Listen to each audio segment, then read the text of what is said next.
नमस्कार दोस्तों।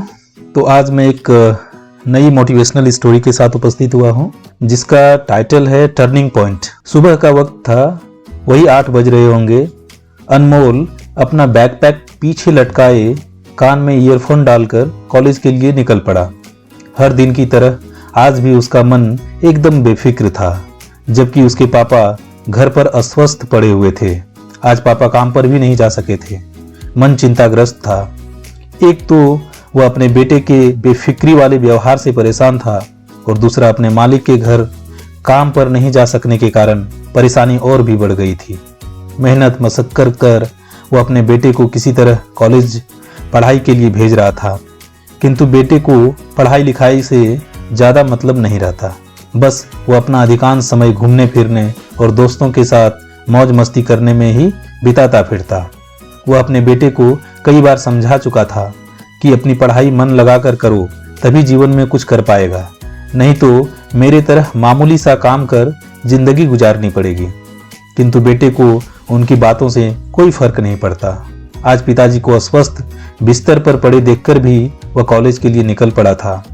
उसके मन में आज भी वही बेफिक्री थी। घर की कोई भी जिम्मेदारी वह लेने के लिए तैयार नहीं था। इस बात को लेकर पिताजी का मन अक्सर चिंतित रहता था। कॉलेज के लिए निकलते वक्त ही उसके घर में एक व्यक्ति आया और उसके पिताजी को किसी भी हाल में अपने मालिक के यहाँ पहुँचने की बात बताकर चला गया। पिताजी की चिंता और बढ़ गई। अब वह करे तो क्या करे।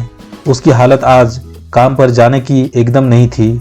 मालिक के घर में एक समारोह था और वहाँ आज उसकी सख्त जरूरत थी। इसी चिंता में वह डूबा हुआ था कि उसकी पत्नी बेटे के साथ वहां आ पहुंची। उसकी पत्नी बोली, आप ज्यादा चिंता मत करिए, आज आपके काम पर जाने के लिए मैंने अनमोल को मना लिया है। आज आपकी जगह इसी को काम पर भेज रही हूं। अनमोल के पिताजी ने उसे रोकने की कोशिश की, लेकिन ऐसा न हो सका और अनमोल अपना बैकपैक कमरे में रखकर काम पर चल दिया। मालिक के घर पहुंचते ही देखा वहां बहुत भीड़ भाड़ का माहौल था। ढेर सारे मेहमान मालिक के घर आए हुए थे। एकदम उत्सव का माहौल था। नौकर के बेटे को आज घर आई देखकर मालिक भड़क गया। उसे खरी खोटी सुनाने लगा। उसके बाप को भी कोसने लगा। आज काम ज्यादा है और सब कुछ ठीक ठाक से संभालने का समय है तो खुद नहीं आकर उसने अपने बेटे को भेज दिया है।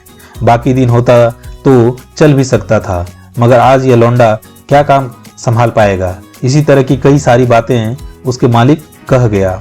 फिर क्या, अनमोल को दुत्कारते हुए उसे काम पर लग जाने के लिए कह दिया। अनमोल ने कभी कोई काम नहीं किया था, इसीलिए उससे एक भी काम ठीक से नहीं हो पा रहा था।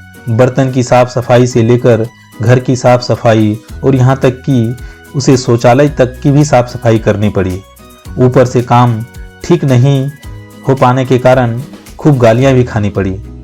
मन किया कि सब छोड़ छाड़ कर घर भाग जाऊं, परंतु पिताजी के नाराज और दुखी होने के डर से वह मन मारकर भी सारा काम जैसे तैसे करता रहा। शाम को वह भूखे प्यासे घर लौटा।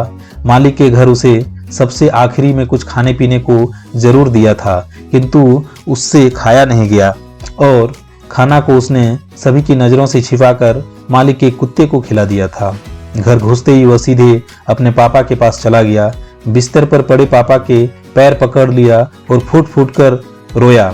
उसे आज समझ आ गई थी कि पापा उसे एक अच्छा लाइफ देने के लिए कितना कष्ट सह रहे हैं। उसे खूब पछतावा हो रहा था और उसी समय उसने अपने पापा को एक अच्छा जीवन देने का दृढ़ संकल्प कर लिया।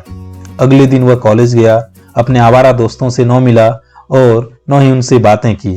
सिर्फ और सिर्फ मन लगाकर पढ़ाई की। कॉलेज से छूटते ही वह एक शॉपिंग कॉम्प्लेक्स में चला गया। वहां उसने सेल्समैन का पार्ट टाइम जॉब शुरू कर दिया। शाम को घर लौटा। भोजन के बाद फिर अपनी पढ़ाई में जुट गया। अनमोल अब बदल चुका था। उसके सीने में कुछ कर दिखाने की आग लग चुकी थी। जिम्मेदारियों का महत्व उसने समझ लिया था। अपने जीवन का हर पल का वह अधिक से अधिक सदुपयोग करने लगा। कुछ ही दिनों में उसके पापा स्वस्थ हो गए थे, किंतु अनमोल ने उसे फिर दोबारा उस मालिक के घर काम पर जाने नहीं दिया। वह अब खूब मन लगाकर पढ़ाई भी करता और पार्ट टाइम जॉब कर अपनी पढ़ाई के खर्च के साथ साथ घर का भी खर्च उठाने लगा था। उसकी मेहनत रंग लाई। वह अच्छे अंकों के साथ कॉलेज भी पास हो गया और कुछ ही दिनों में अपनी मेहनत और लगन की बदौलत कंपटीशन पास कर एक सरकारी अफसर भी बन गया। इस प्रकार उसने अपनी दृढ़ संकल्प से अपने परिवार को एक खुशहाल जीवन देने में कामयाब रहा। दोस्तों, अगर आप भी अपने घर वालों को एक खुशहाल जीवन देना चाहते हैं तो आज से ही पूरी लगन के साथ अपने कामों में जुट जाइए। कभी भी आपके जीवन में अनमोल की तरह टर्निंग पॉइंट आ सकता है। दोस्तों, यह कहानी कैसी लगी कमेंट बॉक्स में जरूर बताना। मेरे चैनल पर नए हैं तो इसे सब्सक्राइब कर लें। शीघ्र मिलते हैं एक नई कहानी के साथ। धन्यवाद।